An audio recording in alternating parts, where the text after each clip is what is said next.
ஏற்படும் பழுதாலும் வேண்டுமென்றே சிலரின் நடவடிக்கைகளாலும் இந்த மின்வெட்டிற்கு காரணமாக உள்ளது.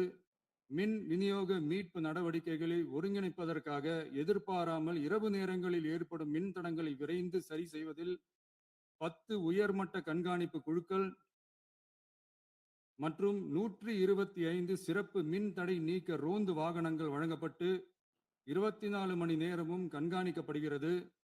கூடுதலாக தற்போது 77 புதிய மின் தடை நீக்க மையங்களும் உருவாக்கப்பட்டுள்ளன. விரைவில் இந்த மின்வெட்டு நிலைமை அறவே நீக்கப்படும்.